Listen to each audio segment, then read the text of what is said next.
Rihanna Canilaw. Welcome sa episode ng Trip Treat at Gimmick kung saan bida ang mga samot-saring negosyo, produkto, pasyalan, kainan, and other exciting events here in Pampanga and the rest of Central Luzon. Let's gym mga ka-gimmick!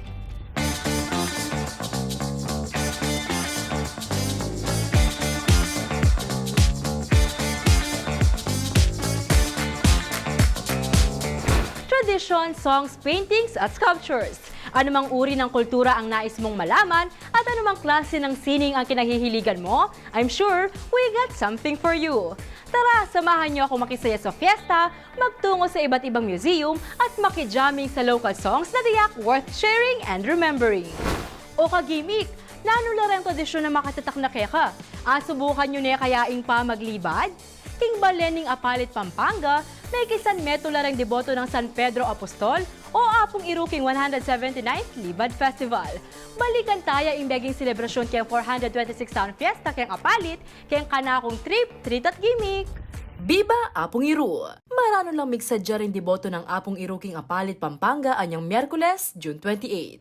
Pinitiing mo munang aldoning 426th Town Fiesta at 179th Apong Iru Libad Festival. Iapong Iru o San Pedro Apostol ing patron ning Balen.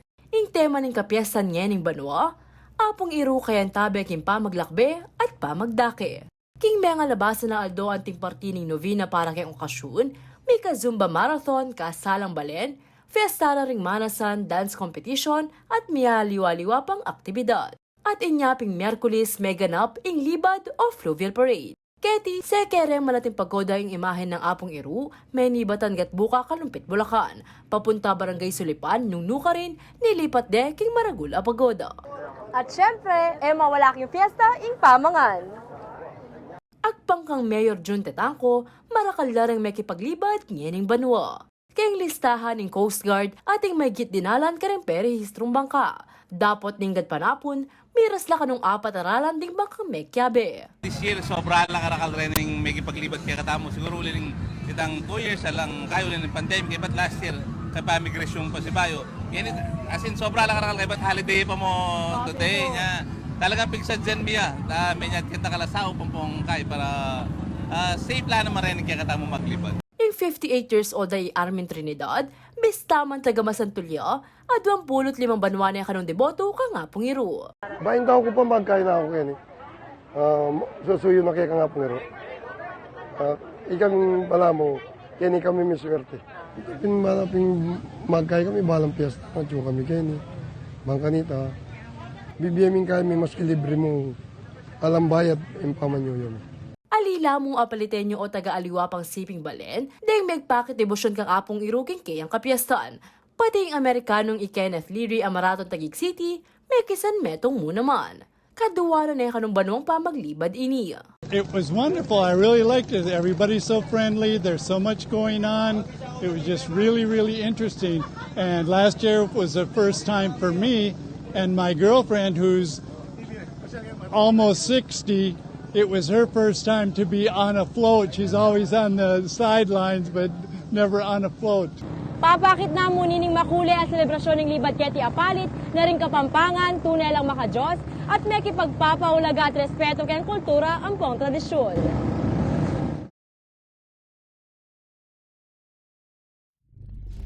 May nga basa kami man, kaya akalingwan ng experience kong ito. Ikit ko nung makanano la karelihiyoso rin Kapampangan. Makanyan mo naman nung makanano rong didinan ulaga, rin kultura at tradisyon, Keti Pampanga.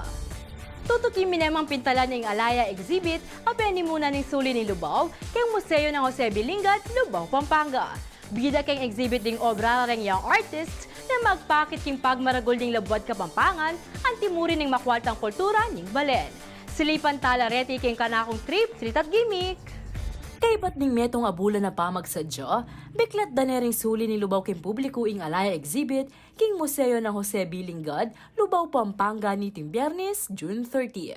At tandaan na may organisayang arts bootcamp ing mesabing aguman ining milabas sa bulan ng Mayo. Ding maging obra ring 16 participants sa artists and aspiring artists ing binida keng exhibit. Ining Alaya Exhibit, many batanya kang kakatamo ng project, yung Project Alaya, which is a art bootcamp para ka rin kakatamo kaya na kang Kapampangan. Inyang pormero alila makanita ka familiar kaya pamang gamit soft pastel deni. O na yung pauli na ng bootcamp, may biyasa na lamo naman kaya may kagawa lang sarili rang artworks. Ito niyang kakatamong art bootcamp, kakatamong Kapampangan youth artist, masyadong game katang kakatamong medium which is soft pastel. Ngayon ni rin kakatamong partners din from Philippine Pastel Artists, ginaydala and sinopandala makananood dalang gamitan at mas apasantingin karelang art through soft pastel medium. Akit laking exhibit ring obra ring young artist ang magpakit keng legwa ng View Kem Pampanga.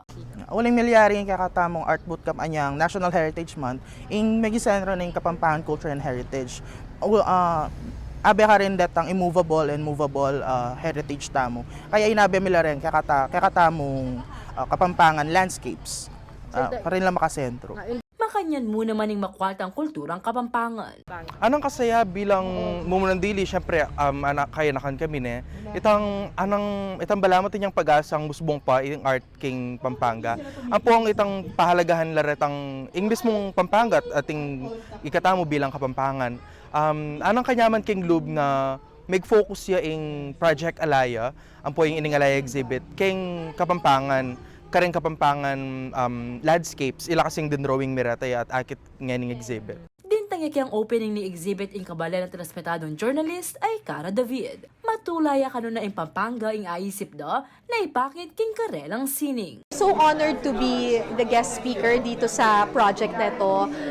Primarily because naniniwala ako dun sa layunin ng proyekto na yung mga artists na established na, sinishare nila yung knowledge nila doon sa mga kabataan. Kasi yun naman yung the way to move forward di ba? Yung i-share natin yung knowledge natin. Tapos dito makikita natin hindi lang yung galing mismo ng master, pero yung galing din ng mga estudyante, ng mga bata. Tapos tuwan-tuwa ako kasi yung kanilang subject ay Pampanga. Masanting niya kanong konsepto ini, lalo pat nyening panahon na ini, kera kalan kareng tao, mumunta na aliwang bansa. Sa panahon kung kailan, halos lahat ngayon gusto mag-abroad, gusto sa urban areas, gusto sa Maynila, di ba? Importante na bumalik tayo sa ating kinagisnan, balikan natin yung ganda ng ating probinsya. And tuwang-tuwa ako dito sa project na to kasi it celebrates Pampanga and it celebrates how talented we are as a people. Para naman kareng bisang saling artwork, iskan niya mo in QR code o muntaking sulininlubaw.org/auction. Kareng kalupa kong kaya nakan keni Pampanga, agat anda kayong munta kering kaya kaming kening exhibit, Alaya exhibit.